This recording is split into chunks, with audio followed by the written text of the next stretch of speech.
I'm live today. This is the Swamp Report. I have Richard with me today from the Swamp Talk, an upcoming podcast that will be really cool that we're going to do some collaborations on and everything like that. So, Richard, how are you doing tonight, man? I'm having a blessed night, brother. How are you doing? I'm doing pretty good. If I could figure out a way to get these message notifications off, that would be really great. But, it is what it is right now. It can be annoying sometimes. Yes, sir. All right. So, how you feeling about, you know, which I was told a couple weeks back about Philo and everything, and you know how I feel about, our old quarterback. So, it's been hard for me to swallow, but I'm growing and I'm moving towards, getting excited about this new stuff. I just don't like to see those type of changes right away, but it's something, that's today's football. Yeah, I think it's something that's just new age football. That's something that we're gonna have to learn to adapt to as consumers, and as people that really study the sport and study the way that it's played, the way that people interact with it, and the way that these players are getting paid nowadays. It's become more of a job. As opposed to when we were growing up watching it, and they just did it for the love of the game, bro. Like it's just a difference. Yeah, you said a lot there with for the love of the game. The game has changed so much with the NIL. It's hard to love college football like you did in certain ways because players are just exiting that have been on your team, and then next thing you know, the team that you had now really isn't the same team that was on the logo, so it just gets a little bit odd for me. Yeah, and it presents a difficult challenge for the coaches as well, because they can build everything, their whole program, around one player, thinking that they're gonna be able to piggyback them to straight to the championship. But sometimes it doesn't work like that. And that's college football and any football really at any level. It takes 11 people doing their job at the same time. You can't just rely on one person. So the and the thing is, whenever these coaches go to build these programs and they have these kids that they buy all in, with these big contracts and everything, and then, they end up in legal issues down the road. Like I know Billy Napier was dealing with the Jaden Rashada thing. Whole thing was shiesty coming in right whenever he came in. I didn't like that whole situation. Yeah. So it's a weird day and age in this college football that we're watching now. Yeah, it really is. It truly is, man. So, the news that is, pretty much going on right now is that we're going to get a transfer quarterback, from Georgia Tech, Philo. You told me you watched some. You told me you watched some tape on him and things like that. What was your thoughts on it? I think the kid's got mad potential. I think with the right development, him coming to the University of Florida with the access to the state-of-the-art facilities that we have, that he's going to be an explosive player. If we land him, it's not a guaranteed, and we hope that we do, and it would make the most sense for him to follow Buster, to Florida. But in this day and age, you never know. But I would love to see him in the orange and blue, man. I think it would be electric. Yeah, it honestly feels like everyone is following Buster to me, but hey, it is what it is. Maybe him being the OC of the year, maybe it's the truth as far as the old adage, man. If you build it, they will come. That's true. That is true. So I also wanted to touch, because we're losing, players to the portal. We're, recruiting, we've been lucky there. We haven't really had, much going on as losing people. I saw somebody in the 2027 class. I mean, that don't really matter. So, I think it's only like 8 players that's leaving.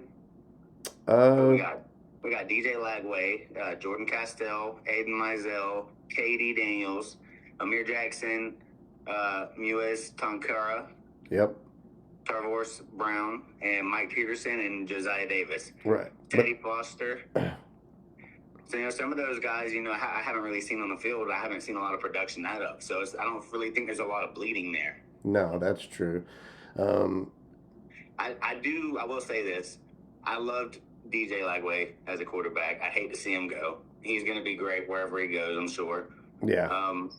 Jordan Castell, I'm not too worried about him leaving. I felt like I seen him get burnt a lot this season. Yeah. Aiden Mizell, I loved his yak ability, and that was one thing I did hate to see him go. No, I understand. KD, we've seen flashes from, and the rest of those guys are just I really haven't seen a lot of. They had hype, but they never really made it, to the forefront, and there's a reason for that, I'm sure. Right. But yeah, just touching back, I don't think there's a lot of bleeding. I don't think there's a lot of bleeding from the team. I think we picked up some really cool guys. Yeah. I mean, like I said, yesterday was kind of hard for me because, I know DJ's people. I've had a lot of time invested in DJ. So that's why I was so upset about things. I'll be able to get over that. As far as, I just saw something pretty cool. Randy Pittman, Mosley High School. It's a local high school here. My son actually plays football for them. And they're a great development, school. Like, that's, actually something our former quarterback, wanted was a school that he could go to and a good development plan. So I send, my son to Mosley. Like I said, it's a great school for development, obviously with players going to Florida State and things like that, Mississippi State, plenty of places. But Randy Pittman, he's a good tight end. I mean, he really holds it down for Florida State. And here's my worry. Heze Kent, brand new tight end in our 2026 class. Yeah, I'm excited, super excited about him, but I know that he was close to the DJ situation and everything like that. This man is just an absolute beast.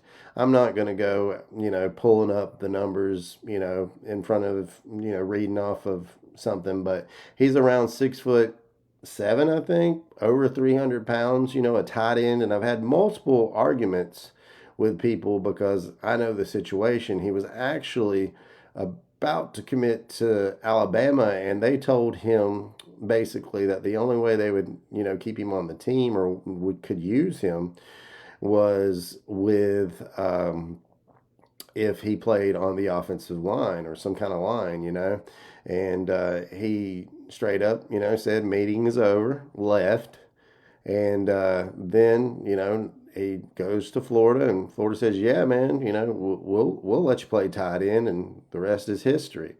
But just say some of these changes do affect that. I think it would be a good idea to try to look at getting Randy Pittman.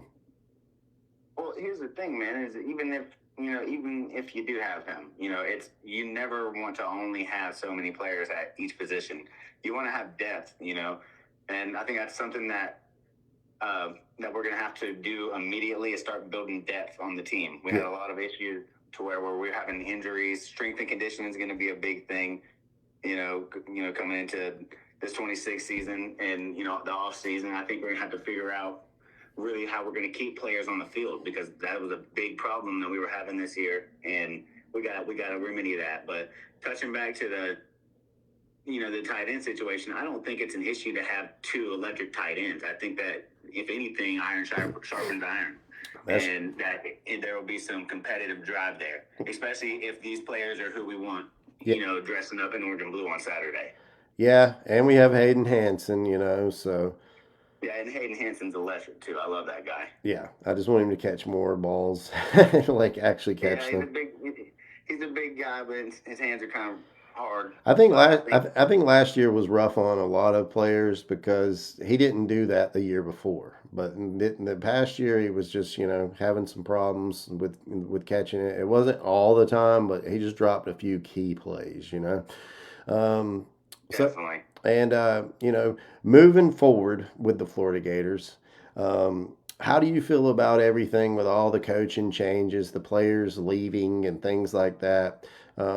Rich, how do you currently, feel about everything? Because me, like I told you, I'm a little torn, but I'm getting over it because I get it. That was yesterday. I'm on to today. I'm about us winning and Florida Gators winning. So, next man up, let's do this. But Yeah, and I and just what you wanted to said see right what there, your thought was. yeah, what you said right there, that's it right there, man. You got to win, and if you don't win at the University of Florida, you can't stay. And that's just the name brand that we built there, and that's why the place is so prestigious, and why coaches want to coach there, and why players want to play there. You come to the University of Florida to play for the patch, like Billy was saying, but it's a whole lot bigger than the logo, man. Like, you think about all of Gator Nation that is standing behind you. That's a lot of pressure and responsibility. So with all the new coaching changes, man, I think it's a necessity. We're not producing. You come off a 4-8 season, you got to do something. You can't continue to remain stagnant. You got to have some type of change. You got to shake something up. No, you're right. That gets the players going, gets motivation, fire drive back into the facility, back into the brand, back into the whole Gator Nation. You got to get that fire lit back up. And we're going on 18 straight sellouts, something like that, something crazy. And the University of Florida is just a different place, man. So if you come to the University of Florida, you got to win. And if you do, even if you don't, they're going to show up. But if you do, they're going to pack that place, and they're going to have the swamp rocking. And I think change is a necessity when you're coming off a 4-8 season. Yeah, I mean, honestly, the season last year was awful. I do, want to say that next year's schedule looks much easier. I mean, it's definitely not as bad as what the past 2 years have been. So, that alone right there should make it, a little easier on, Coach Summerall. So, Yeah, it'll be a smoother transition for sure. yeah. Because Billy Napier set himself up like we were about to, go and dominate. And that whole spot the ball thing, it sounded all cool until, we actually had to go spot the ball. And, when we're having all these mishaps on game day and, coaching, mistakes and different, penalties for, non-disciplined players, you can't have that. Yeah. You just cannot have that. You can't win football like that. It's not championship football. Yeah, and poor clock management and things like that, So that's not Florida Gator brand of football, man. No, and it hasn't been Florida Gator brand football. I mean, Dan Mullen had some success, but we're going on like 19 years of some really rough football. The best we look is when we got. Oh well, let me say we. Let's say Kyle Trask got robbed of the Heisman, bro. That year was absolutely incredible, and the guy that just won the Heisman didn't have nowhere near as many yards as what Kyle Trask had in that year. And him winning the Heisman, I feel like he got robbed that year. Just let me say that. Let me get that out here in the open. No, but, I get it. But we definitely haven't had a good, consistent team for a long time now. It's been a long time of mediocre football, and we got to change that because that's not what the University of Florida stands for. I'm excited about seeing Urban Meyer and Steve Spurrier excited about John Summerall being here. That's what excites me because that didn't happen when Billy Napier came in, and I don't know if that was due to because if he didn't know he had the resources or was scared to reach out, or if could have just been due to straight arrogance. Yeah, that he didn't want to reach out. And one thing I've noticed about John is he's kind of what you would say, he's a man's man, a good old boy. Yeah, and I mean he's a tough dude, and I guarantee you could say, "Hey John, I got 315 pounds on that weight bench over there. You mind lifting that?" Yeah. That's the kind of guy he is, and he'll get players to run through walls and things like that. But I really want to see how this all plays out, But I'm starting to get better with it. I just want to see how the quarterback situation, comes out because you talked about how we need quarterbacks, and we got the Georgia Tech. Jones too. Well, here's the thing, and I'm not going to say it's a guarantee or anything, and I was just about to mention that to you. seen and heard some reports that he actually may enter the portal. So, I mean, I'm just throwing that out there. I'm not saying it's a guarantee or anything, but I'm just saying it may be time for Will Griffin to step up early too. I mean, you got to have. My thing was we really need two quarterbacks out of the transfer portal. Honestly, with the setup we have. I talked to someone that's close to Aiden Warner, and he's still there, but I don't want to get in that kind of situation with Aiden Warner again. No offense to Aiden Warner, but hopefully he's came a long way. But I mean, we really we got some holes to fill there at quarterback. Listen, I'm glad you touched base on that Will Griffin kid, because that dude is going to be a problem at Florida. If he gets a chance early, I feel like he's going to shine. Just watching him and the way that he commands the field, it's very calm, and it very much reminds me of, like an NFL's quarterback's presence. The way he's able to step up in the pocket and move around with his feet, keep his head upfield, still make the play. And if not, he's not afraid to run and lay that shoulder down. And he's got a big frame enough, you're not really too afraid that he's going to get hurt. Obviously, he's in, high school right now. But it's going to be different when you're in the SEC running down the middle. Yeah. There's monsters in there. I mean, I've seen some footage of Will Griffin just lowering that shoulder, and it's very reminiscent. And I hate to make these comparisons because people get tired of them, But you already know where I'm going with it. Number 15, I had it in my mind as soon as I seen it. I said, "Look, man, the way he lowered that shoulder and kind of stared him down when he stood up, like." That's Tim Tebow all day, bro. Yeah, so maybe my hesitation about or my thought process of Heze Kent may go somewhere because of the quarterback situation. I've seen Heze shout out to Will Griffin a lot, so maybe that's more so what his reasoning in going there was. So maybe we don't lose him and we get him and Randy Pittman. So. Well, I mean, here's the thing, man. Like, a lot of these kids, you got to think, like, a lot of these kids, especially ones that are, recruited in state or from college. I'm not exactly sure where Heze Kent's from, but a lot of these kids grow up dreaming and dreaming and dreaming of playing in a place like, the Swamp one day. And then, you are able to put up a good enough stat line in high school that you catch somebody's eye.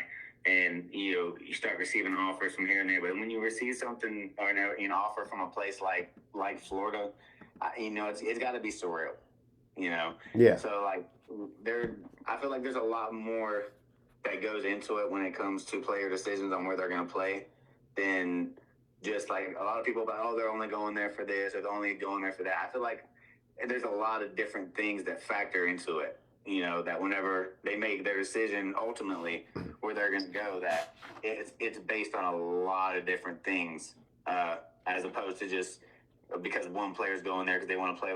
Because at the end of the day, opportunity is opportunity, and whenever you see an opportunity that's going to excel you and put you, your family, and your future kids and wife and everything in a place that you could never put them otherwise, then you're going to take that opportunity. Right. Especially if you can do it right now, like you can in this day and age in college football.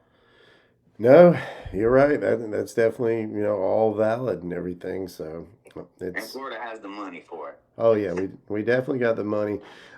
We saved a ton of money by switching to John Summerall. So he saved us a lot of money, and he's built a pretty sturdy staff. I mean it's good across the board. So I'm happy about that. Other than that, how do you feel about this one? This one's big. How do you feel about the possibilities? Because I've heard mixed things about both of them.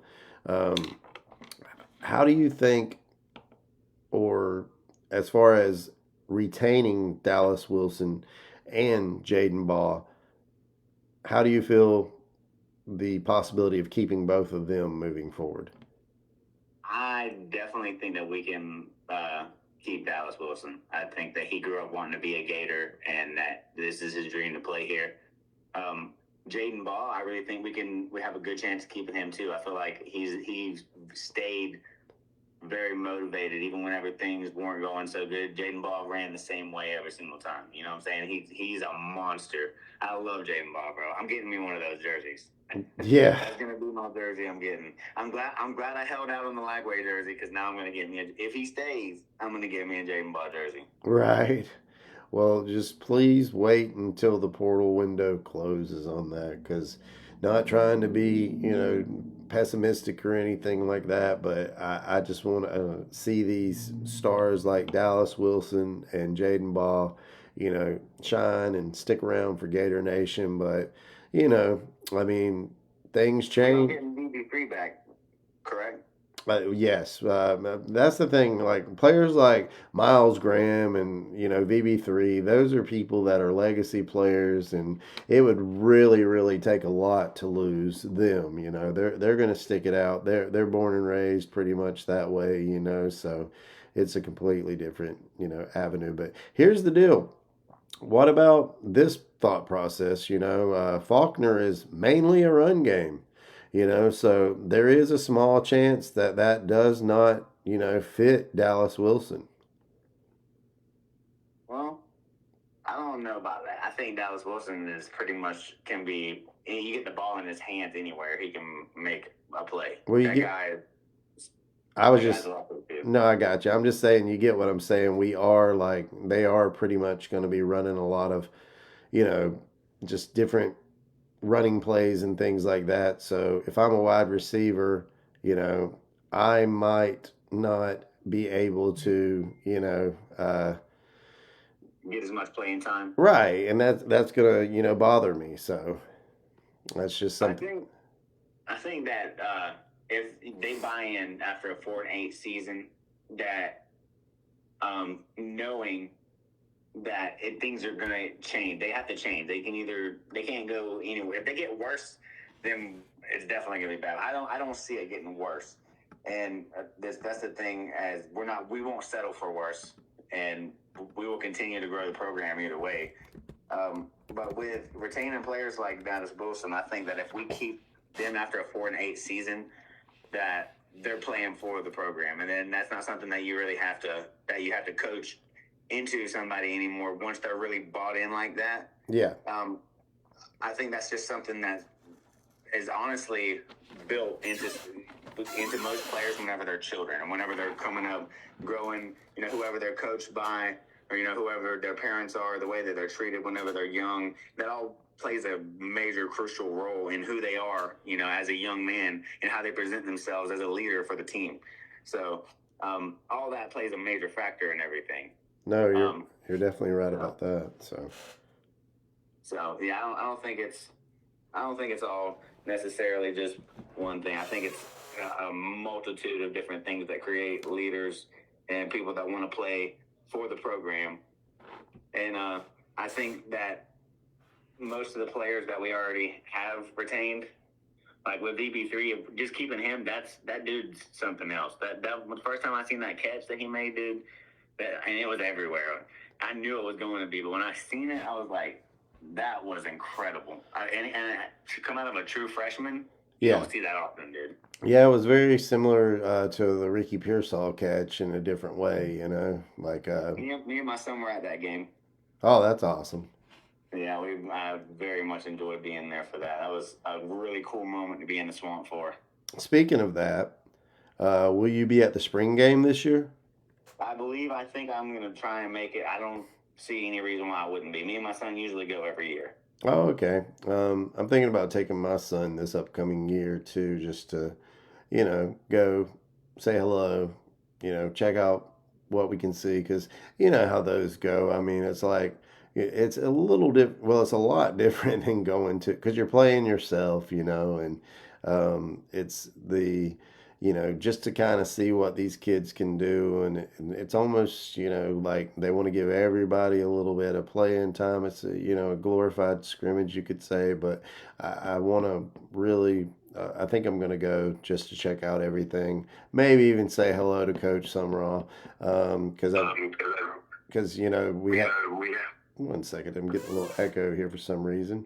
But we had last year or the year before that when I went, basically it was Napier was there and everything, so So I didn't stop and talk to Napier there. So yeah, I love the orange and blue game, man. That's one of my favorite things to do. I love that it's free. I get like to take my son down there, and he enjoys going out there, just being in the swamp. Every time we go, it's hard to get him out of there, bro. And it's funny because I remember back whenever I was a kid, my parents, after they did construction. My grandfather owned his own construction company and everything. So growing up, I didn't really get to go to a lot of games because we grew up in Stehassie, Florida. So I went to like maybe 3 or 4 games my entire childhood. yeah, And now I'm able to bring my son, because I live in Ocala. So like being able to bring my son to like 4 or 5, 6 games a year, I love it. I love being able to take him there, and he falls in love with he fell in love with the place instantly, dude. And now I can't drag him away. Like after the game, he's like, "Let's walk around and pick up every cup that's in here." I'm like, dude, we can't do it. We can't pick up every single one. Like we gotta leave some for the other kids that want to take cups home. yeah. So how old is your boy? He's 12. Okay, He'll cool. turn 13 in January. All right, cool. Yeah, my little guy's 15, so um, heck, we might pull up a seat next to you. So Yeah, man, definitely. We'll link up before, and we can go make it happen. We always eat right there at the little Chick-fil-A right there by the swamp. okay, cool. Yeah. So as far as moving into the 2026 season, there's a lot of promise right now. What do you think about? Have you? Because I know you said you watched some tape on Philo and everything. What do you think about the footwork? I love it, dude. I think he's able to move around in the pocket like a general, Yeah. like almost Tom Brady-esque. Yeah. My only worry with him is experience, pretty much, and then arm strength. But I don't know if we're going to be, throwing the ball, 60-yard bombs and things like that. But I'm sure he'll get it there one way or the other. Well, he seems like a fiery guy too, and we need that. We need that in Florida. We need a quarterback that's going to get the team fired up. I want to see people fired up, but I also want to see us play disciplined and smart at the same time. Yeah. Smart, tough, fast football. That's how you win. Yeah, we definitely need another, someone that's definitely going to, be a general for the team, run out there, get them all pumped up, just not someone that just sits on the bench and looks sad. We need someone that's actually going to get in their faces, hold them accountable, and just I mean, I think it was Spurrier that said that players take on, the personality of their coach. Did you see that? Yeah, I definitely did see that, and I don't know if you've seen it out during that interview whenever they were talking about, but apparently back in Tulane, there's there's a sign that's up on the coach's wall that says "Coach the Team," and I really like that because it says a lot about this day and age, because there's a lot of things that pull you away, and they were talking about how it pulls you away from coaching the team. Having to go recruit, having to worry about just this, that, and it just pulls you away. NIL, all those different things pull you away from coaching the team, and that's where you win football games, is making sure that your team is prepared to play on Saturday. And I think that is something that would really resonate with the team, and something that, if that is our motto moving forward, that if he sticks to that motto and really approaches it like that, that we could really come out and be something different and something explosive. We have all the makings to make something shake, in 2026. We really do. And we had it this year, but I feel like a lot of that fell on the coaching staff, and we can, moving forward, we can do a lot better with making those decisions, game day decisions for sure. Anybody, and just watching John Summerall in the playoff game, or the last game that he just played, and then they're about to play Ole Miss. I think that they have a good chance of winning that game. I'm glad you said that. I'm glad you brought up Ole Miss. Give me 1 second. I gotta check something. Hopefully, I didn't already lose it. From what I've seen so far, I love John Summerall. Yeah, he's definitely a bulldog. He's pumped up. He's definitely someone that can get a team excited, and he's pumped up on the sidelines. He's a young guy, so I think, good things are coming. Like I said, it's just, I'm someone that change is kind of hard for me, but hey, Yeah. that's the part of the new football, like a lot of people hate NIL, and, this time, the NIL transfer portal got me. So, but, like I said, I'm starting to look at the positives and moving forward and hoping for the best for the, 2026 season. So, what I wanted to ask you was, me and on one of my last live streams, I had another guy on here. His name's John, and basically we went over some picks. First up, Oklahoma and Bama, and I was going to go ahead and put you in on this. Who do you think will win that game? Between Oklahoma and Bama, Yes. I think that Bama is gonna pull that out. Okay. And I have a feeling that somehow, some way, they've been a scrappy football team this year. I think that some way, somehow, Yeah. they're gonna figure out how to win that game. Yeah. Okay. Well, John picked Bama. I picked Oklahoma, and you're taking Bama. All right. So that's cool. I just wanted to get your opinion on that. Next up is Texas A&M versus Miami. Um, Go ahead and tell me who you think will win that game. I do not think that Miami's going to beat Texas A&M. All right. So we all three agree on that one.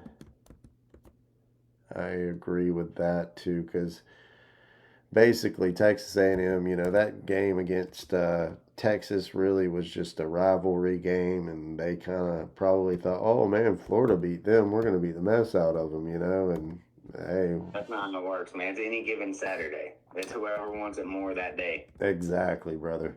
All right, so next up, you've already touched on this one. We've got Ole Miss versus Tulane. Yeah, I got Tulane, baby. All right. Let's go tomorrow. All right. So your picks are a little different, and I appreciate it because I don't like all the same old stale stuff. Um, I want John out of the playoffs immediately and getting his butt over here and keeping these players on the dang team, and contacting parents when they need to be contacted, and contacting players. So I want it over as fast as possible. I want him in the orange and blue. I don't really think that I don't really like he's got half Tulane. I mean, I respect the fact that he's staying loyal to his team and his players, but to me, it's a little bit overkill. But like I said, it's today's football. We've moved on to some WWE type stuff, like if you remember Lane Kiffin's, intro to the Gator game. So it was a debacle, and I came on and spoke with you a little bit about that ahead of time, and at the time, I was all for it because Lane Kiffin he's a powerful offensive mastermind. And it would have been great, but moving forward, I really like the hire. And we see a lot of stuff that wouldn't have fit the Gators now that you're seeing, more about him and these scandals and things, So and trying to poach away people and stuff like that. Right. So John took Ole Miss. I took Ole Miss, and you're taking Tulane. And just remind me, so we touch on this later. Once these games happen, are all these happening Saturday?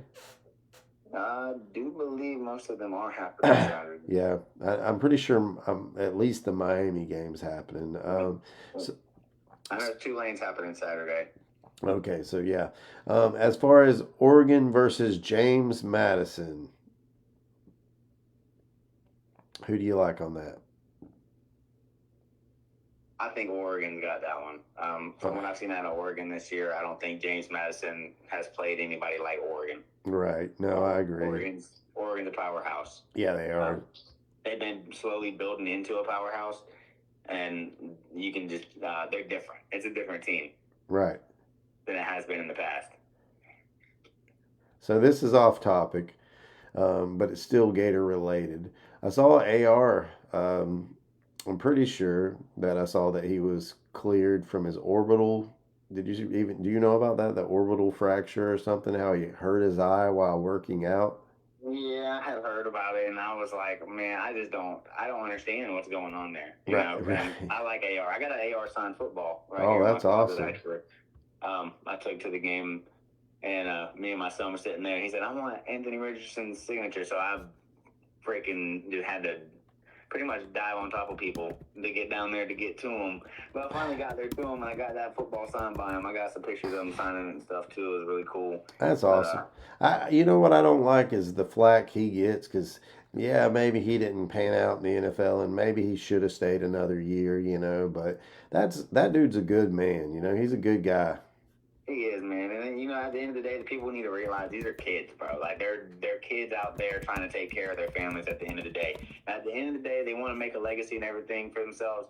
But to be able to retire your mama at like 20 something years old, like that's something different Right. that, a lot of kids don't have the opportunity to do. Whenever they have the opportunity in their grasp, that's something they're going to take advantage of. And Anthony Richardson, I don't think he was doing so hot on the NIL Yeah. at the time because we weren't really performing like we needed to, and that's just part of the thing.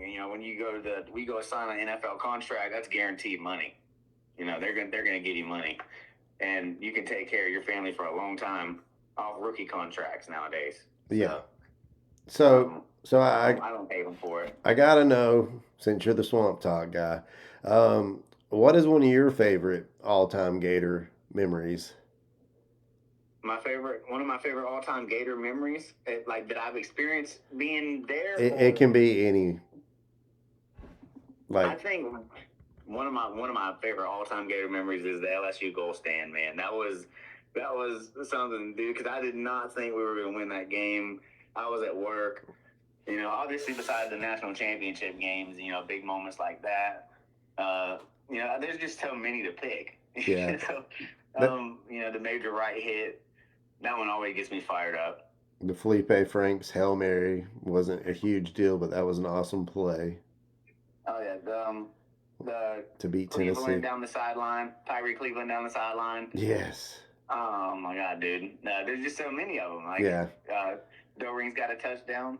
That I'll, was an electric moment. I'll tell you one of my all-time favorites is, and it's again back to an obvious one, you know, Doak Campbell Stadium. It's a raining game, Oh freaking. yeah. I was there. I was pumped up. I was on the Florida State sideline the whole time. Not on the sideline, in the actual, stands with the Florida State fans. So it was kind of funny, like I had some lady behind me just screaming, "Go Noles! Go Noles!" Just so annoying. And they were down by like 20 points, man. And she didn't, like Tebow would do something good, and then she'd be like, "Go Noles!" It was nuts. But man, that Braveheart moment when he had, we all like to pretend it was blood of Knowles and things like that, but really it was just the paint on, the field. But man, that was just It made for awesome. a good cinematic. Yeah, yeah, And it to did. be there, oh my God, I can't even imagine. And then, a funny memory, even just last year, I was at the, not, the past game, but the game before, I was at the FSU versus, Florida State game. And man, it was like 20 degrees outside. It was awful. I had to do shots to try to, warm up and still didn't help. I underprepared for the whole thing. All I could think about was getting there and watching the Gators beat Florida State. I was so happy. And then, it just, the game's about to end, and I'm honestly ready to leave because it's so cold and we were winning by, a pretty decent amount. And it just, I really enjoyed, watching DJ roll out and knock that FSU defender down like he was nothing, Oh and my God, I yeah. love that one. And you did, I really love that play. yeah, he was definitely balling a lot better that, freshman year. Something, the injuries happened. I don't know if I've had a chance to tell you, But I was told that he had two off-season surgeries, and now I can openly talk about that a little bit more. Since some of the people that were related to that are all moving on to something else. So and watching him play, I believe that happened.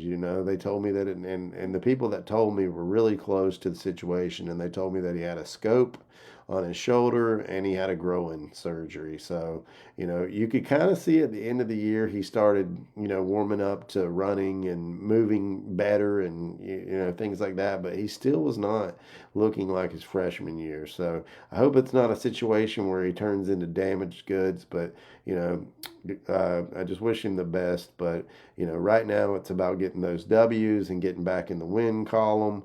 And whatever we've got to do it, we can't make excuses anymore. Billy Napier was all about excuses and all about patience. I'm still hearing the word patience with some raw a little bit from Yeah. yeah, from certain people, and I'm not hearing it directly from him. I'm saying just from people online and things like that. And I mean, it's just we've had to be very patient as Florida Gator fans. Yeah, I think that John Summerall really has taken the job, and with the expectation of, we're not patient enough, and he knows that Yeah, we're not a patient fan and base. he We wants want to to win win now, right away. Yeah, and I like that about him. I like that he's mentioning that, and that he's not saying, "Oh, it's going to take some time to do this, and that." He's like, "No, we want to win now. We want to win, in the future, and we want to win now. yeah, So we want to build something that's going to last, but we also want to be explosive and build a good football team now. We're not looking forward to in the future about what we could potentially be. What are we going to be? What's our identity? What are we going to be now? And I think the staff that he's putting together is it's an all-star staff. I think that we can definitely make some really good lands in the portal and pick up a good quarterback and make something shake in 2026 for sure. yeah. Yeah, I'm excited. Like I said, I went through a moment yesterday, so we'll see. How many moving forward. Before the portal closes or whatever. That's still going to be something that say we lose three to four more impact players, I'm definitely going to be back in the dumps about it a little bit. But, that's where trusting the coaches to, do their jobs and to, make things come out right. I'm going to reserve too much until the end of the year, things like that, and Yeah. go from there. But I just want to make sure to fairly judge the whole situation, because I mean, we gave Billy 3 years, so John definitely should get at least one. I really feel like right off the rip, he should be able to accomplish at least 7 wins. Yeah, definitely. With the roster that we have and what we have coming in, the speed that we already have, if we put a good quarterback in there, somebody to lead this offense, we have all the pieces to make a deep playoff run. Right. No, I totally agree. So, And touching on the Lagway thing, I think we all had like a moment yesterday when we seen that he was leaving because I wasn't expecting it. A lot of people said they were. I wasn't, just because I've seen so many times and say I'm a Florida Gator. And that's what he wanted to be. And, apparently he still wanted to be, and there was some, friction between him and the staff or whatever I'd seen. But, I think there's more to that than we'll probably ever know. But, yeah. Moving forward, I think that, you find the right guy. Everybody wanted DJ to be the guy. Everybody wanted to see him flourish and to bring Florida back to the promised land and to be the savior here. And that was the expectation for him. And I think maybe a lot of that might have played a role in his downfall, is that there's a lot of pressure to be the starting quarterback at the University of Florida. And he's a young kid, wasn't very experienced, got thrown into a lot of stuff young, was dealing with injuries, coaching problems, and, Injured players that he needed to throw the ball to. Sorry to interrupt you, but just saying, there was games that BB3 was out there. Dallas Wilson was barely available. Mizell, I'm not surprised he was in the portal. I was told by people that are close to the practice situation and things like that that was the one gentleman that did not like to show up to practice and thought he didn't have to practice and things like that. Now I can't guarantee you that's 100% true, but I'm just saying that's what I was told. So we got to have hard workers and things like that. And maybe that was something that, was said to him, like, hey, man, we heard your practice attendance wasn't that great last year. We're going to need you to step it up. And he's just like, oh, okay, well, it sounds like it's getting tougher here. I'm going to go for the easy route. I do know that, I can't say this for everybody, but, just working with some younger people in today's world and things like that. Not all of them, but some of them do have that kind of like, entitlement, kind of feeling, and they don't understand like the old school work ethic. Well, that just goes back to what we were talking, about earlier. Is it goes back to how they were raised, the way they were treated, the way they were coached. It all plays a factor in how they play now, and who they're gonna be, and how they're gonna lead the team. If you have somebody that's been told their whole life that they can lead, but they don't act like a leader, they're gonna feel entitled. Yeah. They if they don't go out there and execute on game day, they're gonna try and blame everybody else. Right. And I don't feel like we had that with Lagway. I don't feel like he was like a blamer. I don't feel like I seen him try to blame anybody else for any of his downfall or any of his mishaps. I just don't think that he was developed correctly here at the University of Florida with the coaching staff that was in place. And also, I didn't like our plays, man. Our Billy Napier, I think there needs to be some kind of, I don't know if saying this could give me any kind of trouble, but something needs to be done about, like, how can you sign a 6-year deal with a team, right? Yeah. Get paid all this money, and then refuse to give up play calling, no matter how bad it got, and to the point you get fired. And then the first thing you do when you go to the next university after you get paid all this guaranteed money is go and hire an offensive coordinator. Oh, 100%, man. I'm completely convinced that he totally, was just like, oh, $20 million buyout, or how much was it again? I've done forgot, but he was, no, that's way worse than point shaving. Yeah, and he was just like, I know the perfect way to do it. They all want to, offensive coordinator. I'll give them no offensive coordinator. Because he's just like, no. He's like, I think that's what got us here. And I'm like, well, that's what we don't want, is what got us here. Right. Yeah. And every time he would come out, he was like mad when he was talking about it. They'd be like, so Billy, are you gonna think about getting that offensive coordinator? And he would come just like, no. So I mean, it was just scowling and frowning. Yeah, it was just like, no, I've already checked out, guys. Like, quit trying to mess up my vacation plans, And then he can go over to James Madison with all these buku bucks, and he don't have to worry like he did at Florida.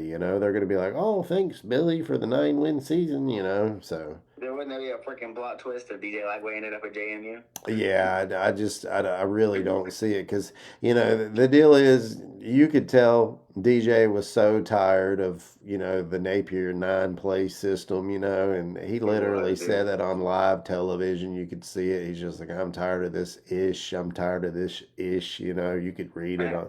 So with that being said, no, I don't think he's going to go there. I've been told there's possibilities of Texas Tech grabbing DJ and willing to pay handsomely to do it. Georgia's out there, Miami's out there, and these are people that have actually contacted him during the 2024 season. The 2025 season. So, and I know people say, "Oh my God, well, that's tampering. How did that happen? You're lying," and things like that. But that's not true. These shady. I mean, what did you see? After, you see it on the field. Right. What did you see after every Florida game? Every time you would see that the coaches knew that the man had no coach. So what would somebody like Kirby Smart do? Like, run up and talk to him. Get a picture with him. Talk to him. Well, he was. You want to talk call me. He was more strategic than that, though. He said, look, um, this is what Smart said. He said, look, I like the Lagway kid, and Ole Miss did the same thing. That's why there's smoke around LSU and things like that. But they say, go send some of our boys to talk to Lagway, and then we're going to, get the coach, take a picture with him, say what we need to say. They put it in his ear, like, hey, man, you could be playing, for us, and that's it, but for people to think that these coaches can't get around with loopholes and things, that's just naive, Yeah, it definitely is, especially, with all the different forms of social media you have nowadays. It's easy to get a hold of anybody. Yeah. If you're a big name, you can get a hold of big name people. Right. No, you're right. It's as simple as that, It's all about who you know. But it's not just about who you know. It's also about who you are. Yeah. And if you've got a big name, you can reach out to big name people, and they're going to listen. At least give you the time of day to listen. Whenever you got the type of, like, if you're talking about Kirby Smart, I could definitely see DJ flourishing at Georgia. I could see him flourishing at Miami. Yeah.